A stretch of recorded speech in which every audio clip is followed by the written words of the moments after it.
국립암센터 국제암대학원 대학교 대학원장 명승건 교수는 2001년부터 2020년까지 국제학술지에 발표된 32편의 관찰 역학 연구를 메타 분석한 결과 야간 근무와 유방암 발생은 관련 없는 것으로 밝혀졌습니다. 명승건 대학원장은 주요 의학 데이터베이스인 펍메드와 엠베이스에서 문헌 검색을 통해 최종적으로 선정된 32편의 관찰 역학 연구의 연구 결과를 종합해 메타 분석했습니다. 모든 관찰 역학 연구를 종합한 결과 야간 근무는 유방암의 위험성을 높이는 것으로 보이지만 연구 디자인 종류별로 나누어 메타 분석한 결과 다른 결과를 얻었습니다. 환자 대조군 연구에서는 야간 근무가 유방암의 위험성을 높이지만 코호트 내 환자 대조군 연구와 코호트 연구에서는 둘의 관련성이 없는 것으로 나타났습니다.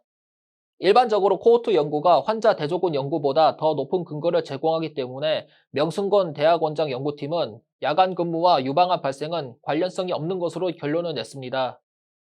유럽의 노동조건 조사에 따르면 적어도 한 달에 한 번 이상 밤 10시부터 새벽 5시 사이 2시간 이상 노동하는 야간 근무를 하는 민원의 비율이 2010년에 17%지만 2015년에는 21%로 증가한 것으로 보고됐습니다. 야간 근무는 수면의 질 저하나 피로와 같은 정신사회적 건강에 영향을 미칠 뿐만 아니라 심혈관 질환 및 일부 암의 발생을 높이는 것으로 알려졌습니다.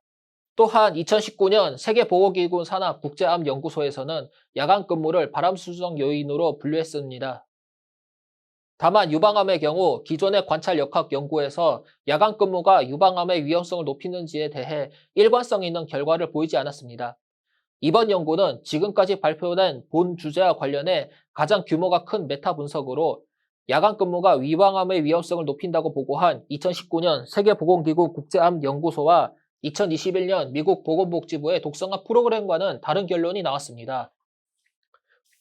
환자 대조군 연구를 종합한 경우 야간 근무가 유방암의 위험성을 높이는 것으로 나왔지만 코호트 연구를 종합했을 때는 관련성이 없는 것으로 나왔다는 것을 두 기관에서는 인정하면서도 위험성을 높인다고 보고한 것은 잘못된 결론이라고 명승권 대학원장은 판단했습니다.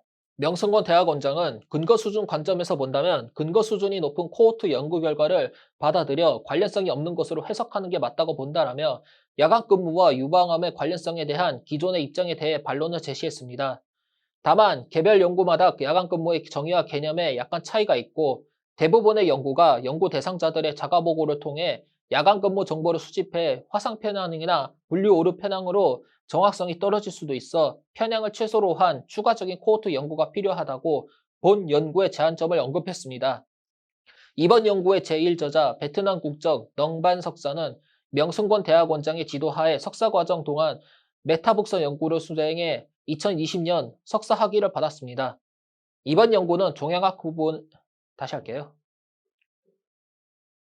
이번 연구는 종양학 분야 SCIE 국제학술지 바람 2021년 10월호에 발표됐습니다.